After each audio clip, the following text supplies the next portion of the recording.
Gordon, welcome to Ear to the Ground. One of the most intriguing bands to put out a record in the last year is Vancouver's Pure. Now, in their bio, the 5 members of Pure say that they like to blend disparate elements in their music, dissonance and danceability, serenity and groove. And it's true. The band members have put together the range of their influences to create a music that is at the same time familiar and pleasingly distinctive, and certainly sophisticated. Sophisticated enough that Jerry Harrison, ex of the Talking Heads, agreed to produce their debut album, Puraphernalia. Here is Pure on Ear to the Ground. It's so cruel. It's so cool. It's so cruel. Yeah. It's so cruel.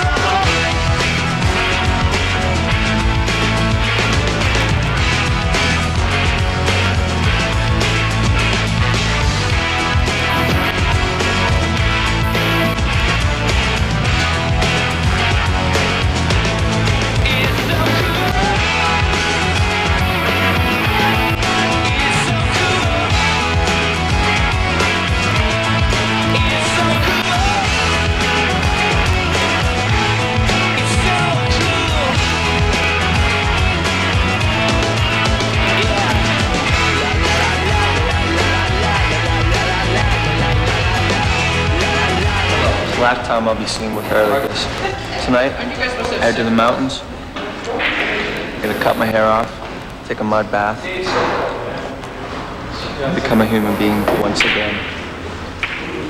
Let's wait and see. There's like so many things in this business that people will tell you to do and you're not in control of, and you know what I'm saying? So this is one of these things I could do for myself, and I think it's really important that you do things for yourself and not for anybody else. Like, as far as our music goes, right? We'll write for ourselves rather than a record company to get a record deal. I mean, Pure never wrote to get a record deal. You know, we wrote just for our own satisfaction, you know? And we still do, so that's what this is about, I guess.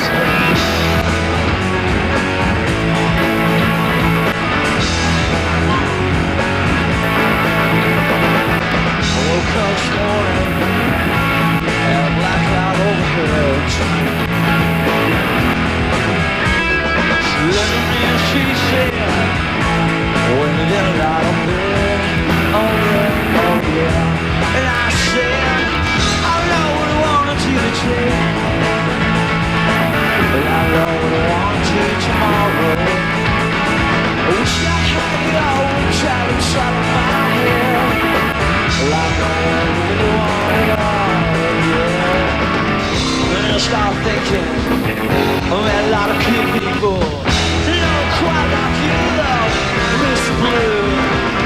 Say it's all you need, love. Love is so cool. Love. Well, dates back in 1982, where I met Jordy through high school friends, and we created another band called After Math, and we did the whole rock and roll thing. Lee was in the band. I met Lee in a restaurant. He was a cook along with me. We created After Math and toured Canada, and that fell apart. And then we got hooked up with a record company who we thought was the coolest record company in Canada or the world, and then they sold us down the river to a big conglomerate. So, I mean, the biggest thing we learned about is that eventually you're going to get shuffled onto the big demon. So, learn and decide and know what you want to do, so that when you get onto the big corporation, like such as Warner Brothers, you know what you want, so that you can tell people what you want. Because if you don't, somebody will tell you. Because no one's going to be there to hold your hand. You know, you got to, stand on your own.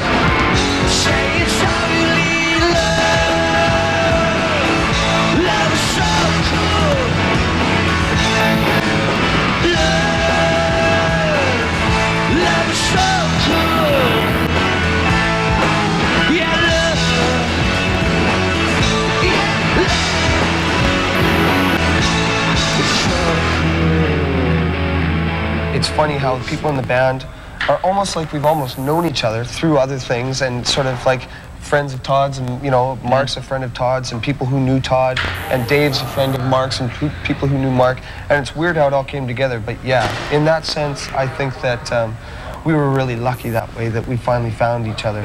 You know, we felt like we were more or less brothers, and that's how I sort of describe our band, is like, you know, we're brothers. We're not maybe the best of friends. At times we are, but at times we're at each other's throats. And that's what makes it creative, I think. It's so cool. It's so cool. It's so cool. Yeah. It's so cool.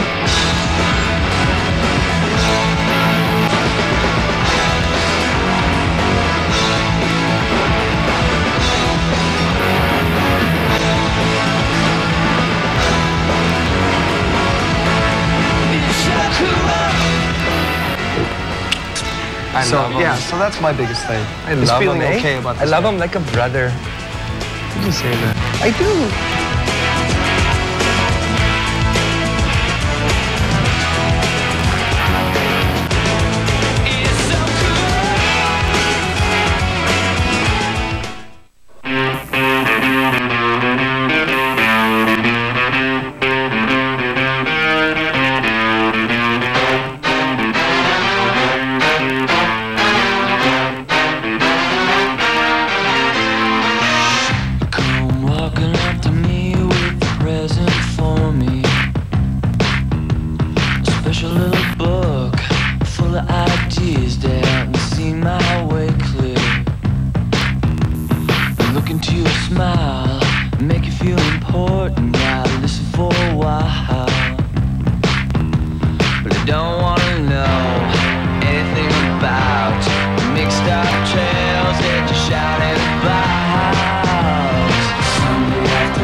Why don't you tell our viewers how our demo at the Music West conference caused such a commotion? At the time, I had a paper route, and I really needed to actually get that extra income, so I figured maybe it's time I should get a record deal.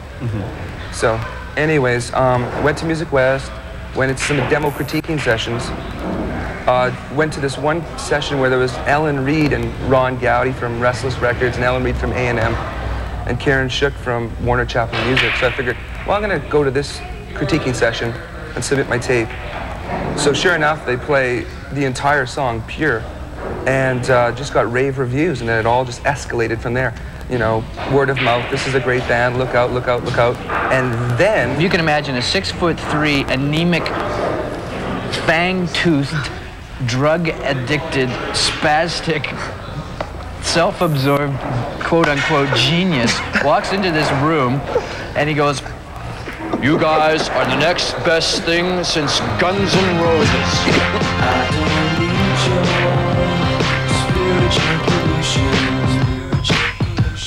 spiritual pollution. And he goes, "I produced Helen Reddy." We're like going, big deal. Okay, great. So this guy took us to dinner, if you can imagine, and he talks faster than just about anyone I know, and he just says the crudest things. He goes, "Look, I can get you record deals because I know how to give little boys to perverted producers, and I can get drugs to horny women at the radio stations, and I can like get dogs in for whoever needs them, and if someone's on the camper and they need all this stuff, you know, bam, I can get that too, you know." And we're just going, great, but where does we come in this whole perverted scheme of things?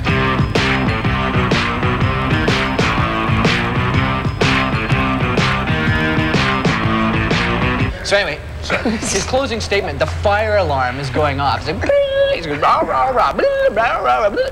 And then we're going, okay, well, I guess we should go. There's a fire in the building. Let's go. You know? And he's going, and he's following us out the building. And he's going, so anyway, if you sign with me, you know, everything's going to be great. Wow. Spiritual pollution. Spiritual pollution.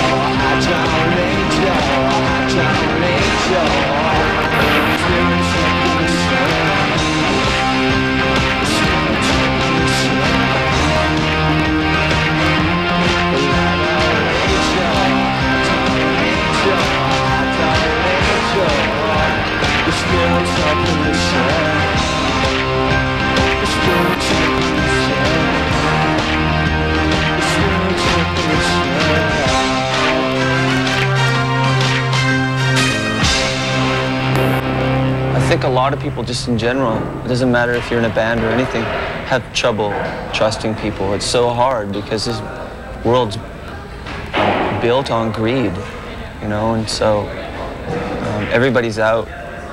Most people are out for themselves. And I mean, I guess in some ways we are too, you know. We're out to make our music.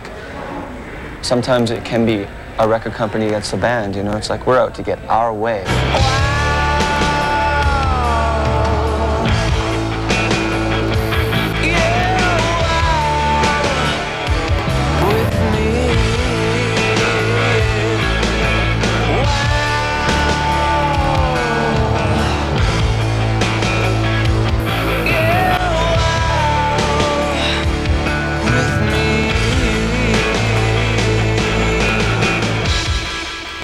We really want people to hear what we're talking about. I mean, as a kid, I had a lot of trouble communicating with people, like to get people to listen to me. So I think that's why I worry about things being just right, because I really want to make sure people understand what I'm talking about. And I don't want to confuse them so they don't listen to me, you know? Something I've learned about myself in the last while.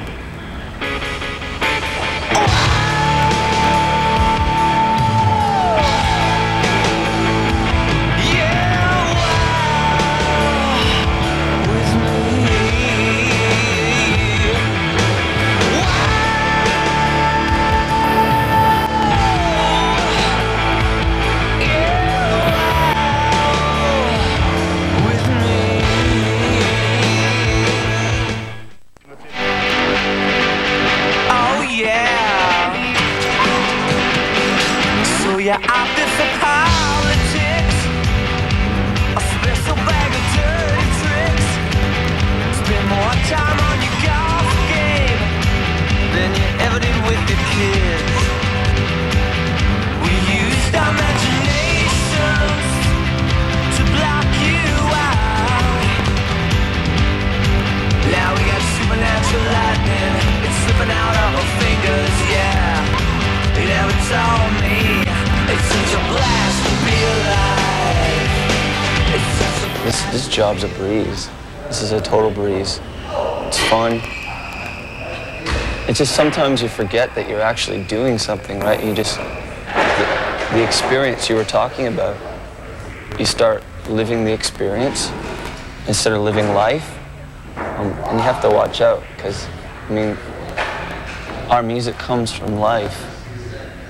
And it becomes an experience on CD. So we can't always live the lifestyle or the experience and be on the road all the time and make videos and stuff. We have to live real life and go out there and meet people and do our thing, or we'll never have another experience. And I'm hoping, you know, we will have another experience really soon. Oh, I cross my eyes and tell me stories of strange adventures that are gonna change my life and stuff. Well, I just sit quietly, and now the time has come, yeah.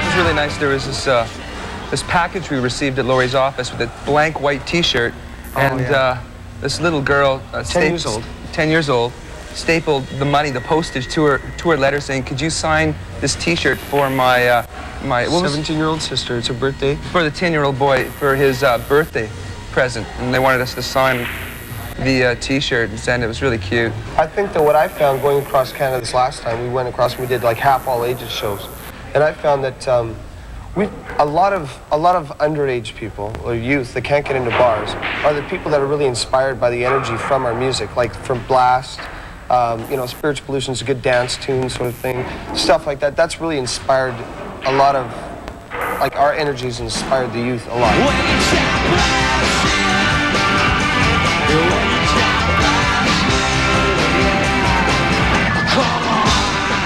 When I was, I guess, 5 or 6, I'd go, one room would be like the stage in the Coliseum, the other room would be the dressing room. And I'd walk with my guitar down the hallway, turn the music up and jump into the room and start playing. I'm on stage, now I have to go back to the dressing room.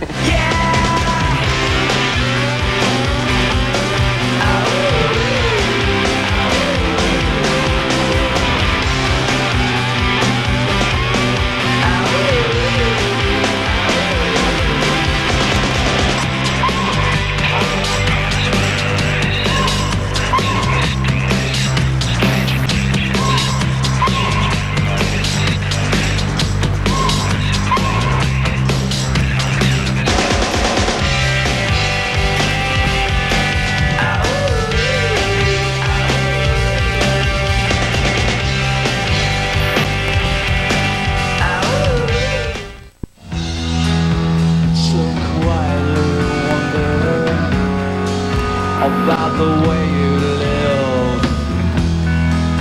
Take a look in a mirror and see the shape you're in. You're like a ghost gone a funeral, watching his own pain. Now you're living in the house of fate.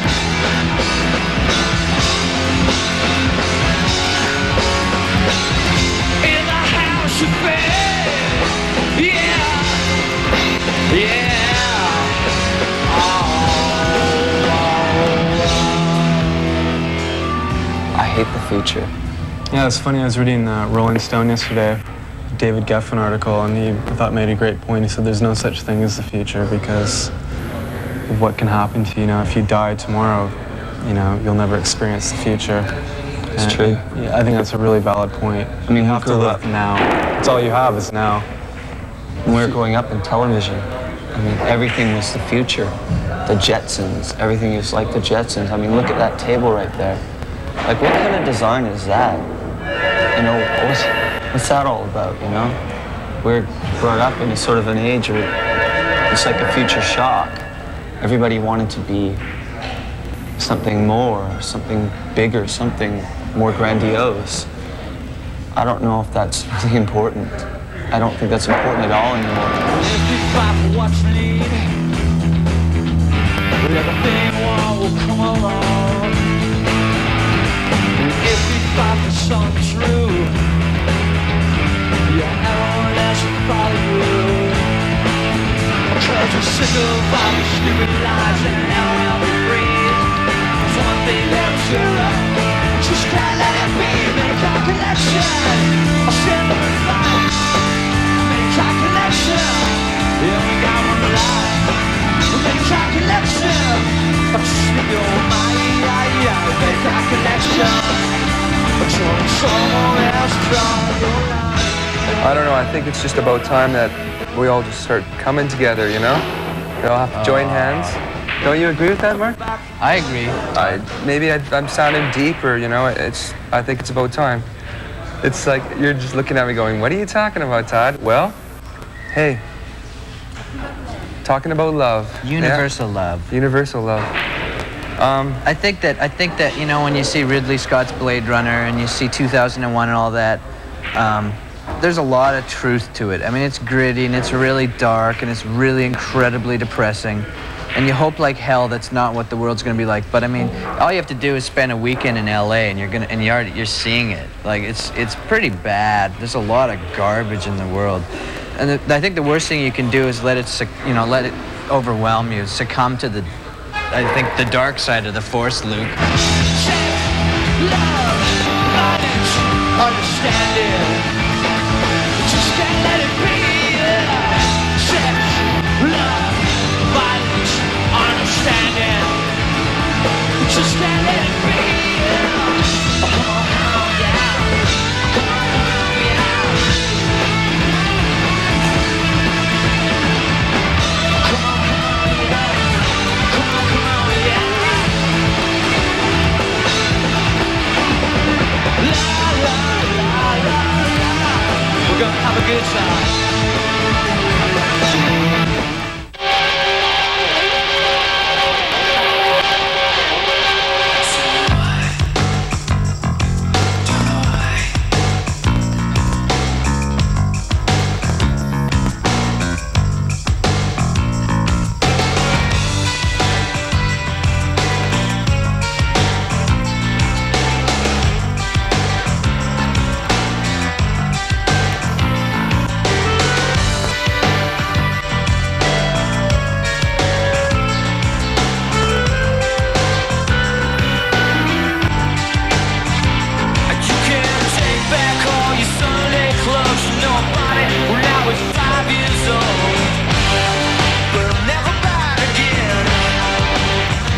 You turn your back on your little girl. You threw her out of your sunshine world.